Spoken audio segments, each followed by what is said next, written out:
اور قربان جائیں اللہ تعالیٰ کی قدرت پر، اس کی طاقت پر،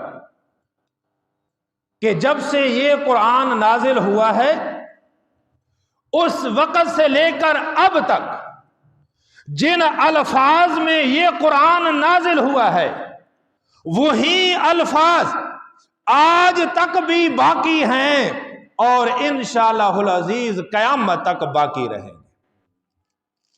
نہ ان کے اندر کوئی تبدیلی کر سکا اور نہ قیامت تک اس کے اندر کوئی تبدیلی کر سکے گا۔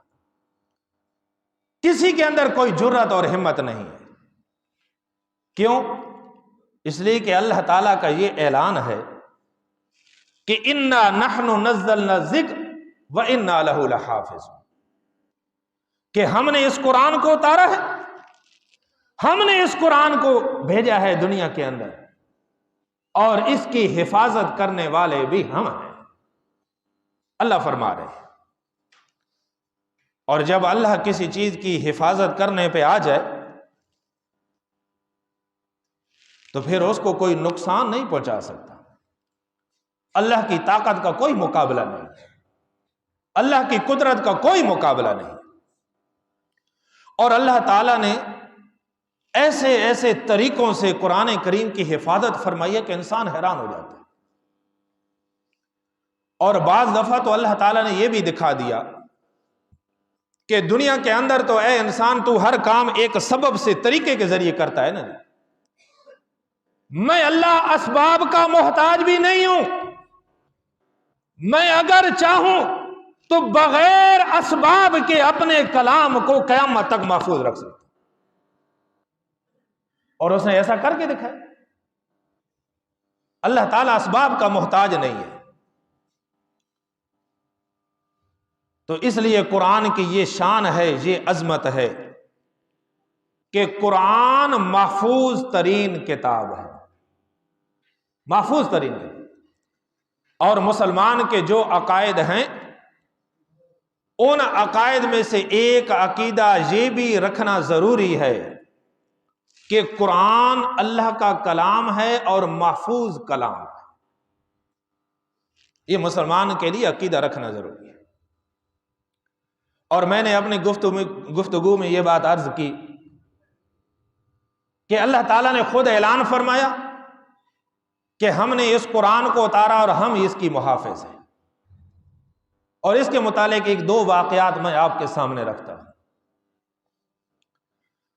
مامون الرشید بادشاہ تھا،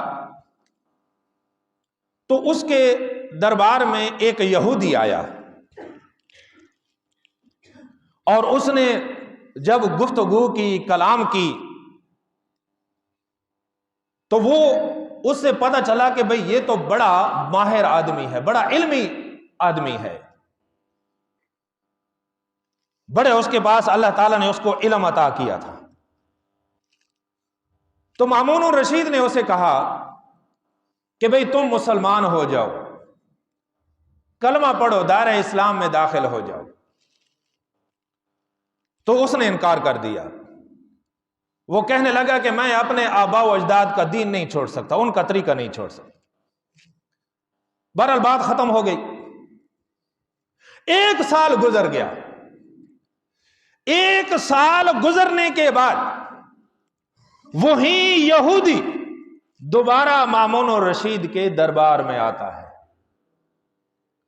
اور جب دوبارہ آیا تو مامون الرشید نے پہچان لیا کہ یہ تو وہی آدمی ہے، لیکن اس کا جو ظاہری وجود تھا وہ تبدیل ہو چکا تھا۔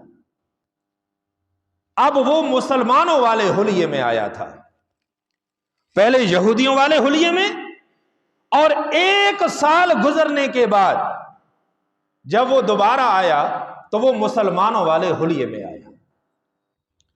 مامون الرشید نے پوچھا کہ بھئی اس کی کیا وجہ ہے، یہ تبدیلی کیسے آئی؟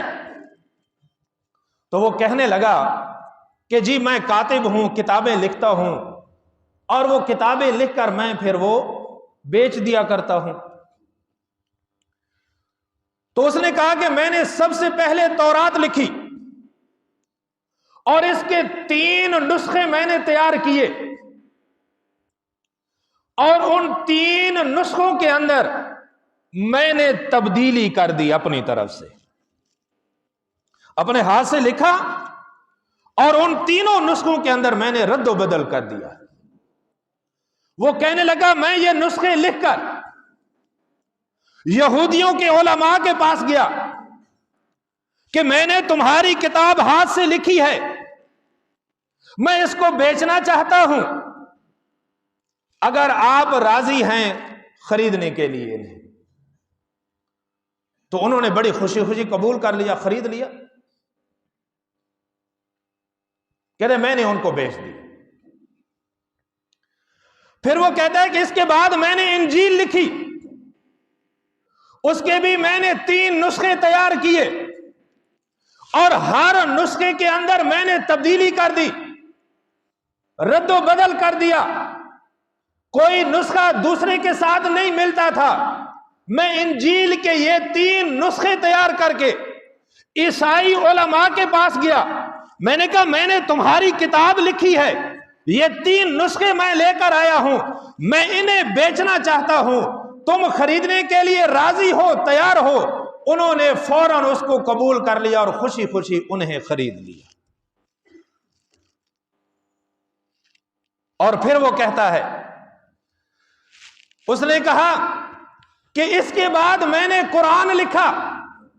توجہ کرنا بات کی طرف، قرآن کے بھی 3 نسخے میں نے تیار کیے اور قرآن کے ان 3 نسخوں کے اندر میں نے تبدیلی کر دی، جیسے تورات کے اندر تبدیلی کی، جیسے انجیل کے اندر تبدیلی کی، اسی طرح قرآن کے 3 نسخوں کے اندر بھی میں نے تبدیلی کی اور میں وہ 3 نسخے تیار کر کے مسلمانوں کے علماء کے پاس گیا اور میں نے جا کر کہا کہ میں نے تمہارے قرآن کے یہ 3 نسخے لکھے ہیں، میں انہیں بیچنا چاہتا ہوں، فروخت کرنا چاہتا ہوں۔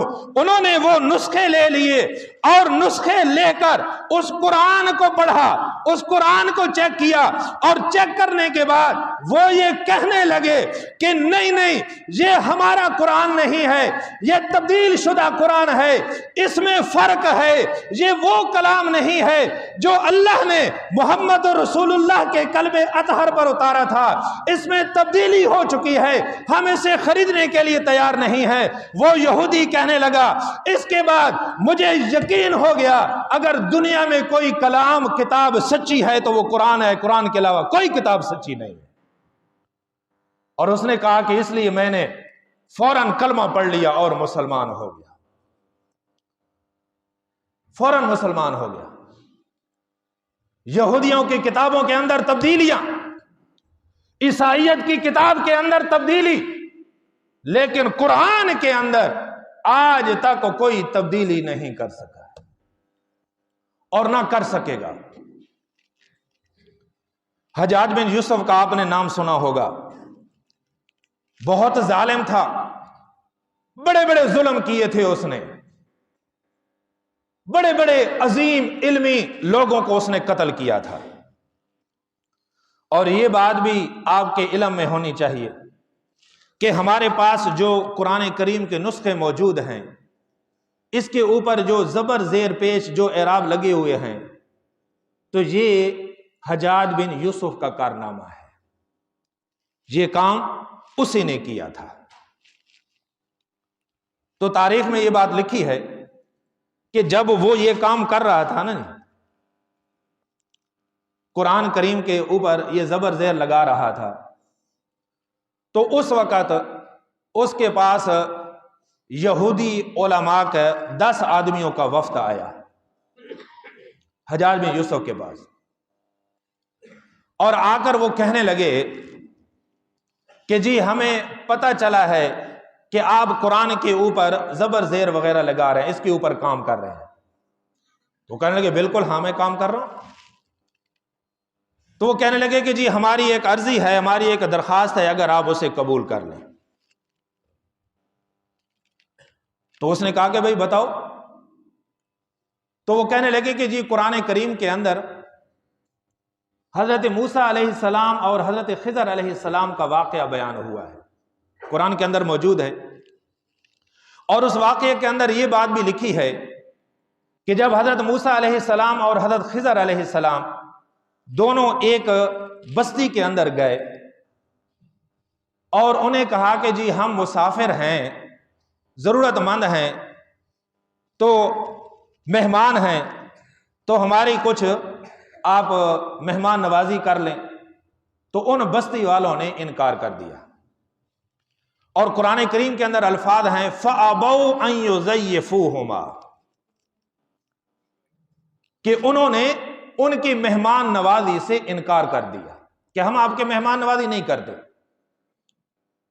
تو وہ یہودی علماء یہ کہنے لگے کہ جی ہماری یہ درخواست ہے آپ سے کہ آپ جب اس مقام پہ پہنچے نا جی، تو آپ نے فَأَبَوْا کی جگہ فَأَتَوْا لکھنا ہے۔ بات کو ذرا سمجھنا ہے، فَأَبَوْا کی جگہ فَأَتَوْا لکھنا ہے، یعنی با کا نقطہ ختم کر کے اوپر تا کے 2 نقطے لگا دینے۔ بھئی اس سے فرق کیا پڑے گا؟ پھر الفاظ یہ ہو جائیں گے کہ فَأَتَوْا أَن يُضَيِّفُوهُمَا، کہ ان بستی والوں نے ان کی خوب مہمان نوازی کی۔ پہلے معنی کیا تھا؟ انکار کر دیا، اور جب با کو تا سے بدل دیا جائے گا تو پھر معنی بن جائے گا کہ جی بستی والوں نے بڑے اچھی طریقے سے ان کی مہمان نوازی کی تھی۔ اور وہ یہ کہنے لگے کہ جی وہ بنی اسرائیل کے لوگ تھے بستی والے، اور ہمیں جو ہے وہ باتیں سننی پڑتی ہیں کہ ان کے پاس نبی گئے تھے، انہوں نے ان کی مہمان نوازی نہیں کی تھی، تو ہمارا غلط نام ایک ہمارے اوپر دھبا لگا ہوا ہے، ہم بدنام ہو رہے ہیں، تو جب آپ یوں کر دیں گے تو ہماری یہ بدنامی ختم ہو جائے گی۔ تو کہتے ہیں کہ حجاج بن یوسف نے جب یہ بات سنی تو وہاں سے اٹھ کر دوسرے کمرے میں چلا گیا اور جا کر بڑے زور و شور سے رونے لگا، اللہ کے سامنے بڑا رونے لگا، اور اللہ سے مخاطب ہو کے کہتا ہے کہ اللہ میں مانتا ہوں میں گناہگار ہوں، میں نے بڑے بڑے گناہ کیے ہیں، میں نے بڑے بڑے عظیم لوگوں کو قتل کیا ہے بغیر کسی جرم کے، میں یہ بات مانتا ہوں، تسلیم کرتا ہوں، لیکن اے اللہ میں اتنا گر گیا ہوں کہ آج یہودی لوگ میرے پاس آ کے تیرے کلام کو تبدیل کرنے کی سفارشیں کر رہے ہیں، میں اتنا گر گیا ہوں۔ اور پھر وہ کہنے لگا کہ اللہ میں اتنا نہیں گرا، میں اپنے گناہوں کا اقرار کرتا ہوں، میں اپنے گناہ مانتا ہوں، لیکن آج حجاج بن یوسف اتنا نہیں گرا کہ وہ اپنی زندگی کے اندر تیرے کلام کو تبدیل کر دے۔ فرمایا آج فیصلہ میری تلوار کرے گی، فوراً تلوار اٹھائی اور یہودیوں کے ان 10 آدمیوں کو جا کر قتل کر دیا۔ لیکن قرآن کے اندر تبدیلی نہیں ہونے دی، حالانکہ کتنا بڑا ظالم آدمی تھا، لیکن جب قرآن کی باری آئی، جب قرآن کے خلاف بات ہوئی تو پھر وہ میدان میں آ گیا اور اس نے قرآن کا دفاع کیا۔ اور اللہ تعالیٰ ایسے واقعات سے دکھانا چاہتا ہے نا کہ میں جس سے بھی کام لوں میں لے سکتا ہوں، مجھے طاقت ہے۔ کوئی یہ نہ سمجھے کہ بھئی ہم دیندار ہیں، ہم بڑے مذہبی لوگ ہیں، ہم ہوں گے تو دین کا کام ہوگا، ہم ہوں گے تو یہ نظام چلے گا، ہمارے بغیر یہ نظام نہیں چل سکتا۔ ایسا نہیں ہے، اللہ تعالیٰ جس سے چاہے وہ کام لے سکتا ہے دین کا، اور اللہ نے لیا ہے، لے کر دکھایا ہے۔